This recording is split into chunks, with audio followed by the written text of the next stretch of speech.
Visakhapatnam steel plant పై కేంద్రం కీలక నిర్ణయం తీసుకుంది. స్టీల్ ప్లాంట్ కి ఊపిరి పోసేలా ఉద్దీపన ప్యాకేజీ అందిస్తోంది.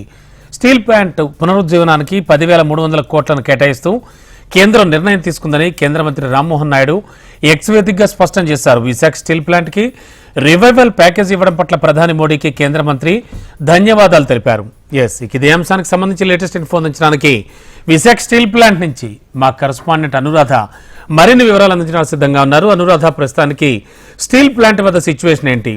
ఒక ఉద్దీపన ప్యాకేజ్ ప్రకటించింది ప్రభుత్వం, మరి దీనికి సంబంధించి ఎటువంటి రియాక్షన్స్ వస్తూ ఉన్నాయి, ఏమంటూ ఉన్నారు?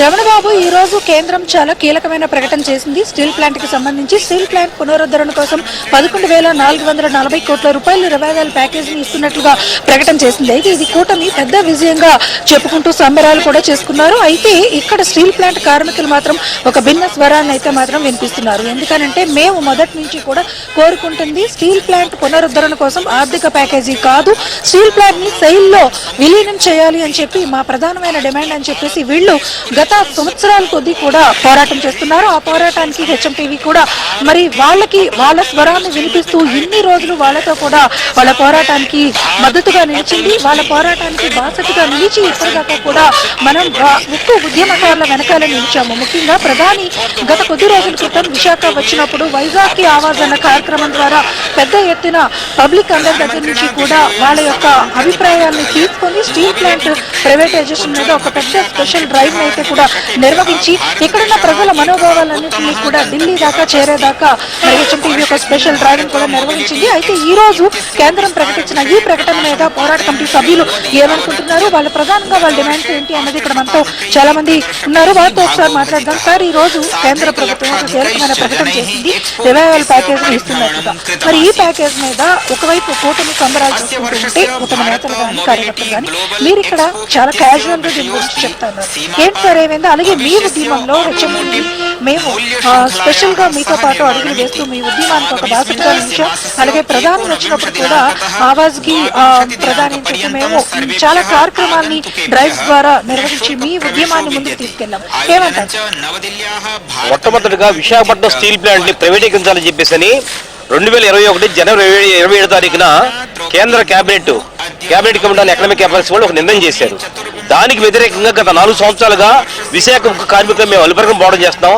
ఆ పోరాటానికి ప్రధానంగా హెచ్ఎంటీవీ కానివ్వండి, ఇతర మీడియా సంస్థలు కానివ్వండి, ప్రజా సంఘాలు కానివ్వండి, జాతీయ కార్మిక సంఘం మా సిఎఫ్టీతో సహా అనేకమైన కార్మిక సంఘాలు పెద్ద ఎత్తున మాకు సహకరించింది. దానికి ముందుగా మీ హెచ్ఎంటీ వారికి మా పోరాట కమిటీకి ధన్యవాదాలు తెలియజేస్తా ఉన్నాం. మా డిమాండ్ ఏంటంటే ప్రధానంగా విశాఖపట్నం స్టీల్ ప్లాంట్ తన కాలం తను నిలబడాలంటే మాకున్నటువంటి ఏవైతే భూములు ఉన్నాయో ఈ భూములు మొత్తాన్ని కూడా విశాఖపట్నం స్టీల్ ప్లాంట్ కనుక బదలాయిస్తే కనుక అప్పుడు మా యొక్క లెండింగ్ కెపాసిటీ పెరుగుతుంది. కాబట్టి మేము సర్వయ్యే అవకాశం ఉంటుంది. బ్యాంకులు డబ్బులు తెచ్చుకుని విశాఖపట్నం స్టీల్ ప్లాంట్ అడ్డుకుంటాం, లేదా విశాఖపట్నం స్టీల్ ప్లాంట్కి శాశ్వత పరిష్కారంగా సెయిల్లో మెరిచేమని అడుగుతా ఉన్నాం. మూడో అంశం ఏంటంటే మాకు మరి క్యాప్టివ్ ఐరన్ ఓర్ మైన్స్ కావాలని అడుగుతా ఉన్నాం.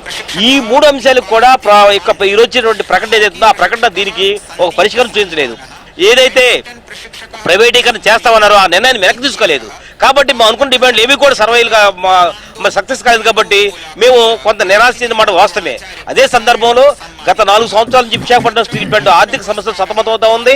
మాకు వర్కింగ్ క్యాపిటల్ లేకపోవడం వలన రా మెటీరియల్ కొనుక్కోలేక కూడా మరి అనేకమైనటువంటి డిపార్ట్మెంట్లు మూసేసుకున్న పరిస్థితి. కాబట్టి ఇటువంటి క్లిష్ట పరిస్థితుల్లో 11,444 కోట్ల రూపాయలు ఇవ్వడం అనేది మేము దాన్ని తాత్కాలిక ఉపశమనం ఆహ్వానిస్తా ఉన్నాం.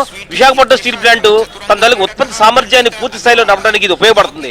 కానీ మా డిమాండ్ ఏదైతే ఆ డిమాండ్కి ఈ రోజున కేంద్ర కేబినెట్ పరిష్కారం చెప్పలేదు. కాబట్టి మా ఉద్యమాన్ని కొనసాగిస్తామని చెబుతూ అదే సందర్భంలో దీని ఇచ్చినటువంటి ఈ యొక్క ప్యాకేజీకి కృషి చేసినటువంటి చంద్రబాబు నాయుడు గారికి కానివ్వండి, రాష్ట్ర ప్రభుత్వానికి కానివ్వండి, అలాగే స్టీల్ మినిస్టర్ అయినటువంటి కుమారస్వామి గారికి కూడా మా విశాఖ ఉక్కు పరిరక్షణ పోరాట కమిటీ నుంచి మా యూనియన్ సీఎంపీ తరఫు నుంచి కూడా ధన్యవాదాలు తెలియజేస్తా ఉన్నాం. చెప్పండి సార్, జనరల్ గా ఉక్కు ఉద్యమాన్ని ఎప్పటి నుంచో కూడా మీరందరూ కూడా అవిశ్రాంతంగా పోరాటం చేస్తూ ఉన్నారు. విశాఖపట్నం స్టీల్ ని ప్రైవేటైజేషన్ చేయొద్దు అని చెప్తా ఉన్నారు. ఈ ఉద్యమంలో మీతో పాటు హెచ్ఎంటీవీ కూడా అడుగులు వేస్తూ ఒక స్ఫూర్తిని నింపింది ఉద్యమానికి. అలాగే మొన్న ప్రధానమంత్రి వచ్చినప్పుడు కూడా మోడీ పర్యటన నేపథ్యంలో వైజాగ్ కి ఆవాజ్ అని చెప్పి మేము ఒక పెద్ద స్పెషల్ డ్రైవ్ ని స్టీల్ ప్లాంట్ కోసం ప్రత్యేకంగా నిర్వహించడం హెచ్ఎంటీవీ చేసింది. సో మీరేమనుకుంటున్నారు? హెచ్ఎంటీ యాజమాన్యానికి ముందుగా పోరాట కమిటీగా ధన్యవాదాలు సార్. అలాగే ఇప్పుడు ప్రస్తుతం ఉన్నటువంటి ఇప్పటి వరకు జరుగుతున్నటువంటి పోరాటంలో హెచ్ఎంటీవీ వారు, అలాగే రాష్ట్ర ప్రభుత్వం, అలాగే కేంద్ర ప్రభుత్వం వారు మాకు సహకరించారు. అలాగే మీడియా వారందరూ మాకు సహకరించబట్టే ఈ పోరాటాన్ని ఇంత ఉధృతంగా చేయగలుగుతున్నాం.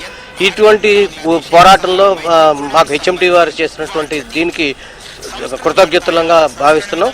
ఇప్పుడు ఉన్నటువంటి పరిస్థితుల్లో విశాఖపట్నం స్టీల్ ప్లాంట్కి 11,400 కోట్ల రూపాయలని కేంద్ర ప్రభుత్వం ప్రకటించిందని చెబుతోంది.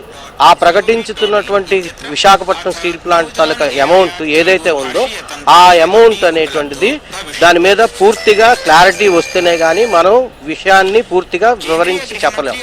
కాబట్టి ఇప్పుడు మనకు ఉండేటువంటి బాధ్యతల ప్రకారం దీన్ని విశాఖపట్నం స్టీల్ ప్లాంట్లో మనకి రా మెటీరియల్ కాస్ట్ పూర్తిగా మేము అన్నిటికంటే ఎక్కువగా 3,000 కోట్ల రూపాయలని మేము ఖర్చు పెడుతున్నాం. సేల్ కంటే ఎక్కువ ఖర్చు పెడుతున్నాం. తద్వారానే మేము నష్టాలు పోతున్నాం తప్ప ఇవాళ వరకు కూడా మేము ఆపరేషనల్ ప్రాఫిట్స్ ఇవాళ వరకు ఉన్నాయి. ఈ విశాఖపట్నం స్టీల్ ప్లాంట్కి ఇవాళ లాస్ట్ మంత్లో మేము 2,000 కోట్ల రూపాయలని అమ్మకాలు జరిగితే 380 కోట్ల రూపాయలని జిఎస్టీ రూపంలో కేంద్ర ప్రభుత్వానికి ఇవాళ పే చేస్తున్నాం. ఈ రకంగా మేము పే చేస్తున్నాం కాబట్టే ఇవాళకి 150 కోట్ల రూపాయలని మేము వడ్డీల రూపంలో కడుతున్నాం. కాబట్టి ఇవాళ విశాఖపట్నం స్టీల్ ప్లాంట్ ఎంత అభివృద్ధి జరిగింది, ఈ ప్రాంతం అంతా అభివృద్ధి జరిగింది. ఈ అభివృద్ధితో పాటు విస్తరణ అన్ని రకాలుగాను జరిగితే రా మెటీరియల్ అనేటువంటిది మాకు పూర్తిగా లభిస్తే ఇది విస్తరణ జరిగితే ఈ విస్తరణ ద్వారా తద్వారా రాష్ట్రంలో ఉన్నటువంటి ఉపాధి కలుగుతుంది, రాష్ట్రంలో ఉన్నటువంటి నిరుద్యోగులకి ఉపాధి కలుగుతుంది. ఆ ఉపాధి ద్వారానే ఈ ప్రాంతం అంతా అభివృద్ధి చెందుతుంది తప్ప ఇలాంటి చిన్న చిన్న కార్యక్రమాలు చేయకుండా అభివృద్ధి జరుగుతుంది, అభివృద్ధి చేస్తున్నాం అని చెప్పడం అనేటువంటిది చాలా దుర్మార్గం. ఖచ్చితమైనటువంటి దీని మీద చేయాల్సిన పరిస్థితుల్లో చేయాలని మేము కోరుకుంటున్నాం. సార్, మొదటి నుంచి కూడా ఉక్కు ఉద్యమానికి హెచ్ఎంటీవీ ఒక సపోర్ట్ ఇస్తూ ఉద్యమాన్ని ముందుకు తీసుకెళ్లడంలో మేమంతా కూడా ఎంతో పాత్ర పోషించాం మీతో పాటు. ఎందుకంటే సంవత్సరాల కాలం కొద్దీ కూడా ఈ ఉద్యమాన్ని మేము ముందడుగు వేయడంలో మీతో పాటు కూడా మేము కూడా ఒక జర్నీ చేసాం ఇప్పటిదాకా. అలాగే మొన్న ప్రధాని విశాఖ వచ్చినప్పుడు కూడా వందలాది మంది దగ్గర నుంచి మరి అభిప్రాయ సేకరణ చేసి హెచ్ఎంటీవీ ప్రధానమంత్రి దాకా ఈ విషయం చేరేలాగా, అంటే ఉక్కు ఉద్యమ స్ఫూర్తి చేరేలాగా ఒక ప్రయత్నం అయితే మాత్రం హెచ్ఎంటీవీ చేసింది. ఈ నేపథ్యంలో ఇప్పుడు వచ్చిన ప్యాకేజ్ గురించి కానీ లేకపోతే మీ డిమాండ్స్ గురించి కానీ మా ద్వారా మీరు చెప్పండి. ముందుగా హెచ్ఎంటీవీ వారికి ధన్యవాదాలు. మేము గత 4 సంవత్సరాలు చేసిన ఉద్యమానికి మీ పూర్తి సహకారం మాకు అందిస్తున్నారు. ఆ సహకారం ద్వారానే ఈ ఉద్యమాన్ని దేశవ్యాప్తంగా తీసుకెళ్ళగలిగాం. ఈ రోజు ఈ చిన్న ప్యాకేజ్ కూడా ఇచ్చారు అంటే మీ అందరి సపోర్ట్ వల్ల హెచ్ఎంటీవీ మిగతా మీడియా వల్ల ఈ యొక్క ఉద్యమం చేయడం వల్ల వచ్చిందనేది మేము భావిస్తున్నాం.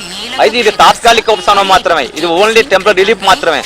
మేము అడిగింది ఏంటంటే విశాఖపట్నం స్టీల్ ప్లాంట్ మైన్స్ లేవు కాబట్టి మాకు సెయిల్లో మెర్జ్ చేస్తే వాళ్ళ దగ్గర 200 years సరిపడగా ఐరన్ ఓర్ మైన్స్ ఉన్నాయి కాబట్టి గతంలో కూడా ఈ ఆర్ఐఎన్ అనేది సెయిల్లోనే ఉండేది.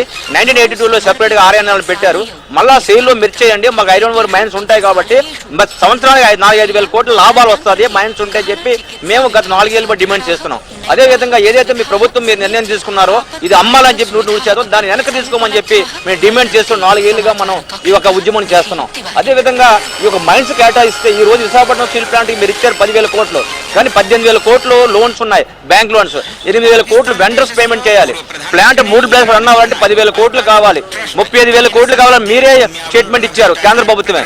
కానీ మీరు ఒక నిర్ణయించి ఏదైతే ఒక ఈ మధ్య 3 months బ్యాక్ ఎస్బీఐ క్యాప్స్ అనే ఒక ఏజెన్సీని ఈ స్టీల్ ప్లాంట్ రన్ అవ్వాలంటే మీరు ఒక ఫైనాన్షియల్ రిపోర్ట్ ఇవ్వమని చెప్తే ఎస్బీఐ క్యాప్స్ వాళ్ళు 18,000 కోట్లు మీరు ఇస్తే స్పాట్ లో ఇస్తే ఈ స్టీల్ ప్లాంట్ పూర్తి రన్ అవుతుందని కూడా చెప్పడం జరిగింది. కానీ ఆ 18,000 కోట్లు కూడా ఇవ్వకుండా ఈ 10,000 కోట్లు ఇచ్చి కనీసం ఆ వెండర్ పేమెంట్ సరిపోదు. ప్లాంట్ రన్ అవ్వడానికి కూడా మీరు రా మెటీరియల్ కూడా డబ్బులు ఉండవు. కాబట్టి మేము కోరిన స్వాస్థ్య పరిష్కారం కావాలంటే విశాఖపట్నం స్టీల్ ప్లాంట్ ని సేల్లో విలీనం చేయండి. పూర్తి స్థాయిలో బ్రహ్మ 20 మిలియన్ టన్నుల ఉత్పత్తి వరకు వెళ్తుందని చెప్పి మంచి లాభాలు వస్తాయని చెప్పి మేము భావిస్తున్నాం. సార్, ప్రధాని వచ్చినప్పుడు వైజాగ్కి ఆవాజ్ అని చెప్పి మేమంతా కూడా హెచ్ఎంటీవీ ఒక కార్యక్రమాన్ని నిర్వహించి వందలాది మందితో మీ యొక్క ఉద్యమాన్ని ముందుకు తీసుకెళ్లే ప్రయత్నం చేశాం. ఆ నేపథ్యంలో ఇప్పుడు వచ్చిన ప్యాకేజ్ కానీ ప్రకటన కానీ ఫైనల్ గా మీరేమనుకుంటున్నారు? అంటే ఈ ప్యాకేజ్ ని మీరు ఆహ్వానిస్తారా, లేకపోతే మీరేం డిమాండ్ చేస్తారు? హెచ్ఎంటీవీ తరఫున మీకు ఇప్పటిదాకా కూడా స్ఫూర్తిగా నిలిచి మీకు బాసటగా నిలిచి ఈ ఉద్యమాన్ని ముందుకు తీసుకెళ్లడంలో హెచ్ఎంటీవీ కూడా మీతో పాటు ఒక ప్రయాణం చేసింది, ప్రధాని దాకా ఈ మాటని చేర్చివేసింది. ఈ నేపథ్యంలో మీరేం చెప్పాలి?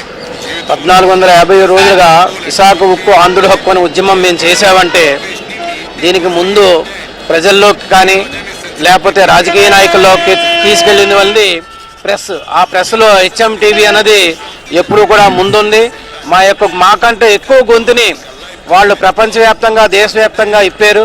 అందుకే ఈ రోజున గత ప్రభుత్వం లేని పని ఈరోజు ఈ ప్రభుత్వం చేసిన ఇది పొంగుతున్న పాల మీద నీళ్లు జల్లేటువంటి కార్యక్రమమే తప్ప ఇది పూర్తి ఉపశమనం అంటే మాత్రం కాదు. ఎందుకంటే ఇందులో మాకున్న బాకీలు ఇవన్నీ తీర్చినా కూడా ఏమీ మిగిలేదు. అన్నమయ్య సినిమాలో ఒక ఐస్ క్యూబ్ ఉంది. ఆ ఐస్ క్యూబ్ ఎలాగో ఇప్పుడు అదే పరిస్థితి మా దగ్గర పెట్టారు తప్ప. మీరు ఏం చెప్పాలనుకుంటున్నారు సార్? ఈ ప్యాకేజ్ మీద మీరు ఆహ్వానిస్తారా వద్దా? ఈ ప్యాకేజీని ఉపశమనంగా ఆహ్వానిస్తాం, కానీ ఇది దీర్ఘకాలిక సమస్యకి పరిష్కారం కాదు. దీన్ని RINలని సేల్లో మెర్జ్ చేయాలా, అలాగే తక్షణమే మైన్స్ అన్నది కూడా కేటాయిస్తే ఇది దేశ ప్రజలకి దేశ సొత్తుగా ఉంటుందని. ఇది ఇక్కడ మొత్తానికి పోరాట కమిటీ సభ్యులు కానీ లేకపోతే ఉక్కు కార్మిక సంఘాల నేతలు కానీ ఒకటే చెప్తున్నారు. ఖచ్చితంగా ఈ ప్యాకేజ్ అనేది ఆహ్వానించదగ్గ పరిణామం అయినప్పటికీ కూడా ఇది మేము పూర్తి స్థాయిలో దీన్ని పరిష్కార మార్గంగా భావించలేము, సెయిల్లో విలీనం చేయాలన్న మా డిమాండ్ తో మేము ముందుకు వెళ్తామని మాత్రం తెలియజేస్తున్నారు. Yes, thank you.